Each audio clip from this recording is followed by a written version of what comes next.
The Strait of Hormuz Persian, OUUO plus or minus euro squared a euro Tangeh-ye Hormoz. Listen, Arabic, UUO paragraph or UUO plus or minus euro squared a euro Maḍīq Hurmuz, is a strait between the Gulf of Oman and the Persian Gulf. It is the only sea passage from the Persian Gulf to the open ocean and is one of the world's most strategically important choke points.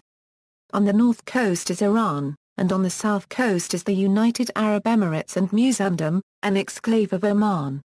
At its narrowest, the strait is 29 nautical miles wide. About 20% of the world's petroleum, and about 35% of the petroleum traded by sea, passes through the strait, making it a highly important strategic location for international trade.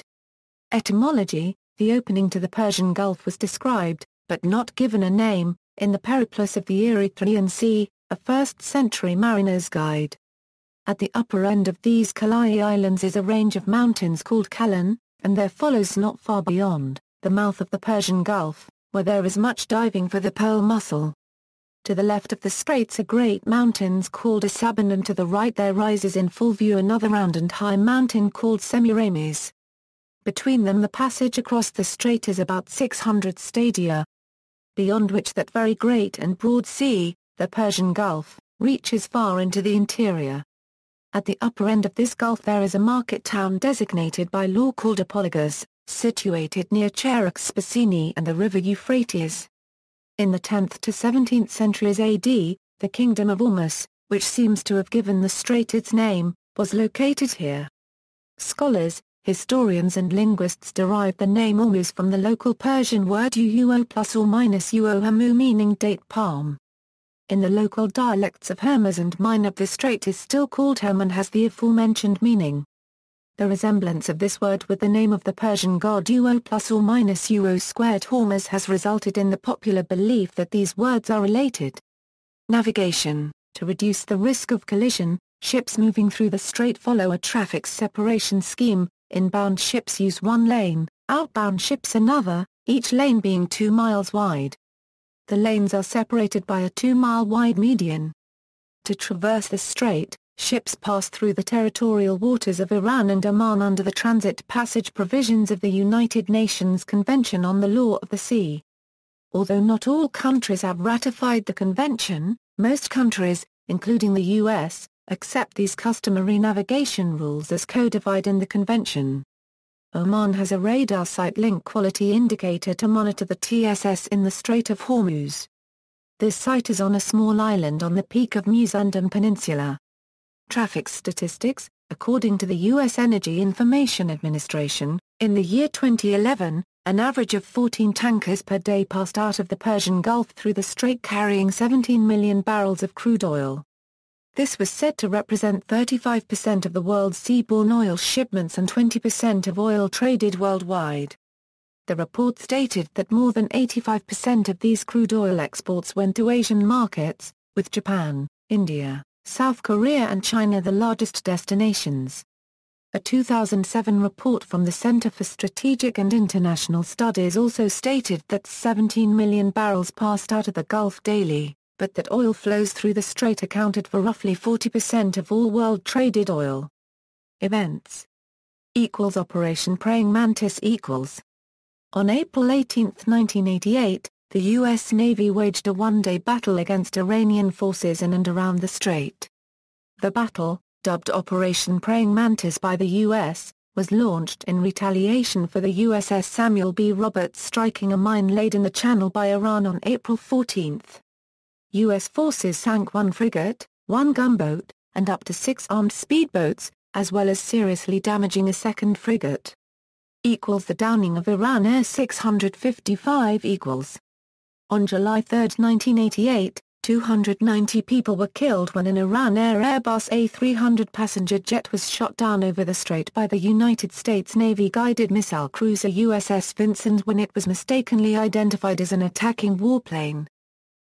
Collision between USS Newport News and tanker Mogamagawa On January 8, 2007, the nuclear submarine USS Newport News, traveling submerged, struck MV Mogamagawa, a 300,000-ton Japanese-flagged very large crude tanker, south of the strait.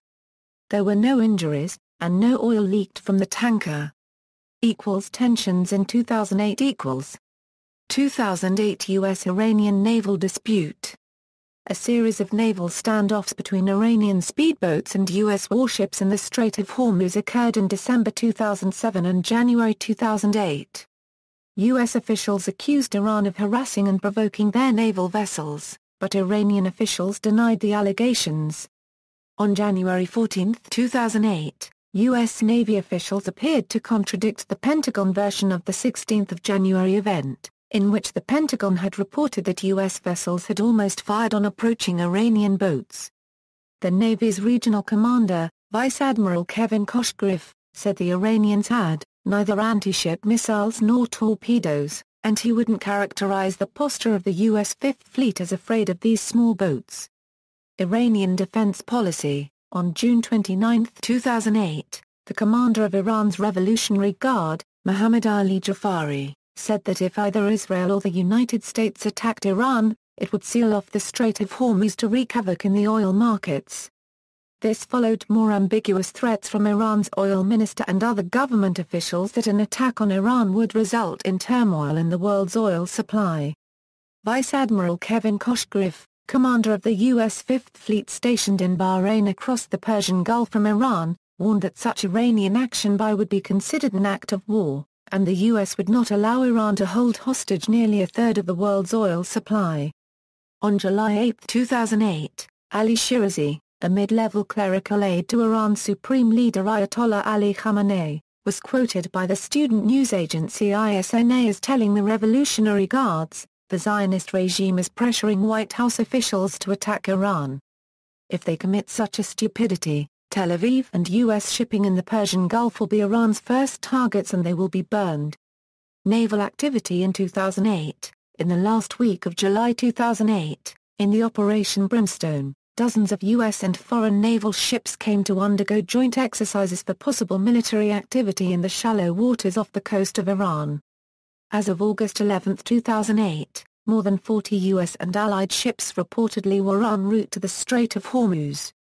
One U.S. carrier battle group from Japan would complement the two which are already in the Persian Gulf, for a total of 5 battle groups, not including the submarines. Collision between USS Hartford and USS New Orleans. On March 20, 2009, United States Navy Los Angeles-class submarine USS Hartford collided with the San Antonio-class amphibious transport dock USS New Orleans in the strait.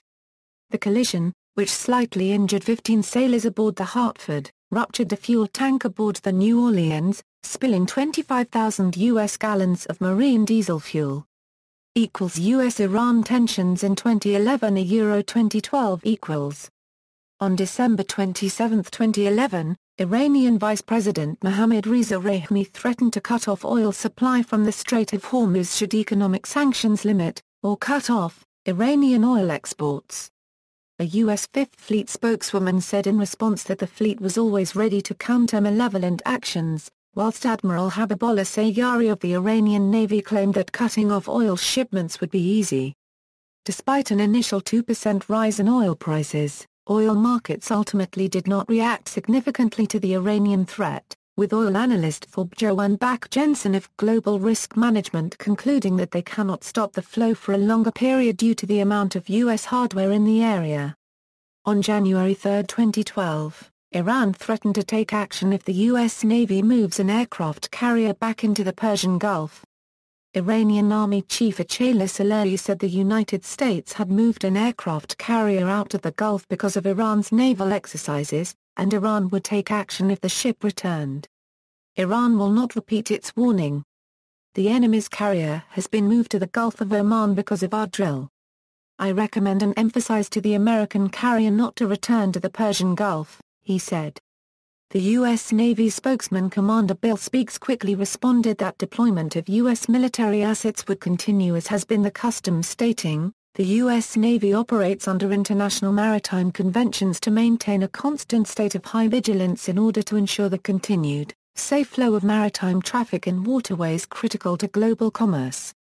While earlier statements from Iran had little effect on global oil markets, coupled with the new sanctions, These comments from Iran are driving crude futures higher, up over 4%. Pressure on prices reflect a combination of uncertainty driven further by China's recent response reducing oil January 2012 purchases from Iran by 50% compared to those made in 2011. The US-led sanctions may be beginning to bite as Iranian currency has recently lost some 12% of its value. Further pressure on Iranian currency was added by French Foreign Minister Alain Juppé Copyright, who was quoted as calling for more strict sanctions, and urged EU countries to follow the US in freezing Iranian central bank assets and imposing an embargo on oil exports. On January 7, 2012, the British government announced that it would be sending the Type 45 destroyer HMS Daring to the Persian Gulf. Daring, which is the lead ship of her class, is one of the most advanced warships in the world, and will undertake its first mission in the Persian Gulf. The British government, however, have said that this move has been long planned, as Daring will replace another Armilla patrol frigate. On January 9, 2012, Iranian Defense Minister Ahmad Vaidi denied that Iran had ever claimed that it would close the Strait of Hormuz, saying that the Islamic Republic of Iran is the most important provider of security in the strait. If one threatens the security of the Persian Gulf, then all are threatened.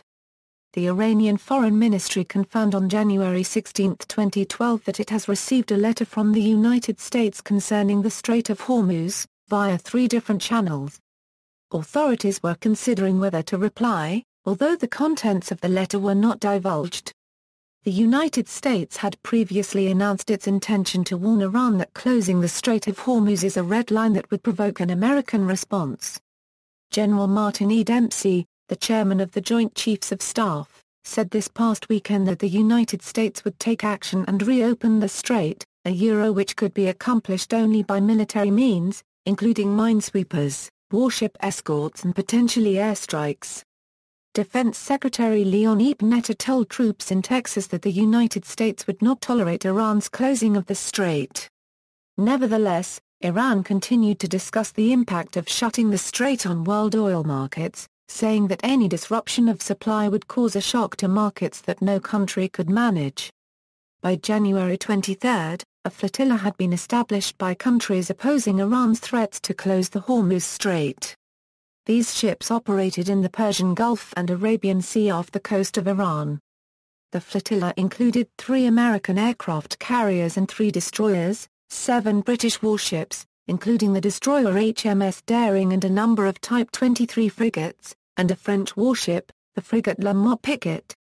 On January 24, tensions rose further after the European Union imposed sanctions on Iranian oil. A senior member of Iran's parliament said that the Islamic Republic would close the entry point to the Gulf if new sanctions block its oil exports.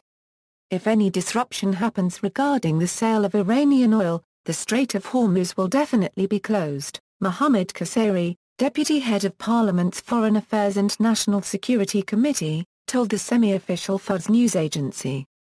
2015 seizure of MV Maersk Tigris .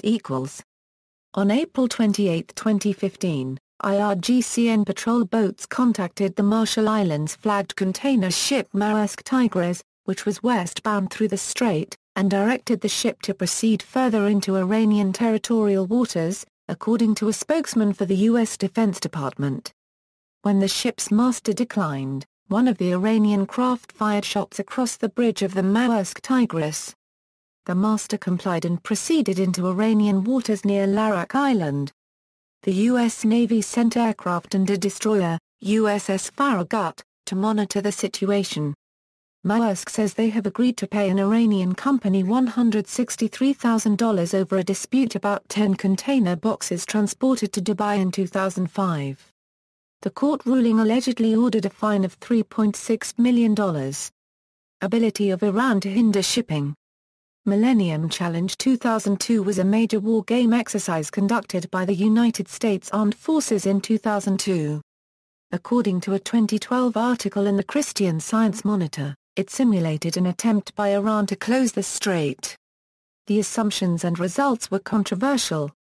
A 2008 article in International Security contended that Iran could seal off or impede traffic in the strait for a month, and an attempt by the U.S. to reopen it would be likely to escalate the conflict. In a later issue, however, the journal published a response which questioned some key assumptions and suggested a much shorter timeline for reopening. In December 2011, Iran's Navy began a 10-day exercise in international waters along the strait. The Iranian Navy commander, Rear Admiral Habibullah Sayari, stated that the strait would not be closed during the exercise. Iranian forces could easily accomplish that, but such a decision must be made at a political level. Captain John Kirby, a Pentagon spokesman, was quoted in a December 2011 Reuters article, "Efforts to increase tension in that part of the world are unhelpful and counterproductive. For our part, we are comfortable that we have in the region sufficient capabilities to honor our commitments to our friends and partners, as well as the international community." In the same article, Suzanne Maloney, an Iran expert at the Brookings Institution, said, "The expectation is that the U.S. military could address any Iranian threat relatively quickly." General Martin Dempsey, chairman of the Joint Chiefs of Staff, said in January 2012 that Iran has invested in capabilities that could, in fact, for a period of time block the Strait of Hormuz. He also stated, "We've invested in capabilities to ensure that if that happens, we can defeat that." Alternative shipping routes. In June 2012, Saudi Arabia reopened the Iraq pipeline through Saudi Arabia, which was confiscated from Iraq in 2001 and travels from Iraq across Saudi Arabia to a Red Sea port. It will have a capacity of 1.65 million barrels per day. In July 2012, the UAE began using a new pipeline from the Habshan fields in Abu Dhabi to the Fujairah oil terminal on the Gulf of Oman, effectively bypassing the Strait of Hormuz. It was constructed by China and will have a maximum capacity of around 2 million barrels per day, over 3/4 of the UAE's 2012 production rate. The UAE is also increasing Fujairah storage and offloading capacities. In a July 2012 foreign policy article, Gal Luft compared Iran and the Strait of Hormuz to the Ottoman Empire and the Dardanelles, a choke point for shipments of Russian grain a century ago. He indicated that tensions involving the Strait of Hormuz are leading those currently dependent on shipments from the Gulf to find alternative shipping capabilities. He stated that Saudi Arabia was considering building new pipelines to Oman and Yemen, and that Iraq might revive the disused Iraq-Syria pipeline to ship crude to the Mediterranean. Luft stated that reducing Hormuz traffic presents the West with a new opportunity to augment its current Iran containment strategy. See also, Abu Musa Island, Banda Lengi, Hormozgan Province, Kingdom of Hormuz. Notes. References: Muhammad Kouakadi Kurd, An Islamic Civil at Miran River, 3rd edition, Dubai, Atlas Jitash Nasios Donhai Iran. Further reading, Wise, Harold Lee. Inside the Danger Zone, the U.S. Military in the Persian Gulf 1987-88. Annapolis, Naval Institute Press. ISBN 1-59114-970-3. Deba, Bahman Agai. Is Iran legally permitted to close Strait of Hormuz to countries that impose sanctions against Iran's oil? Cupertino, California, Pivan Iranian-American website. Walish, Martin. The Iran-United States Dispute, the Strait of Hormuz, and International Law. The Yale Journal of International Law Online, Volume 37, pages 23 to 34. External links: Strait of Hormuz by the Robert Strauss Center, background on political, economic, business, technical, and military issues. Strait of Hormuz links to various resources, including antique maps. Abu Musa Island by the Federation of American Scientists, 1580 pixel-wide excerpt from Strait of Hormuz a Euro-UK Admiralty Chart 2888, How Great a Concern. Iranian threats to close the Strait of Hormuz briefly describes offense-defense balance in the strait and links to articles in the journal, International Security. Offers a map of the strait and surrounding region, transit passage rights in the Strait of Hormuz and Iran a Euro unregistered trademark as threats to block the passage of oil tankers. The American Society of International Law, videos, Politics of Strait of Hormuz, Press TV.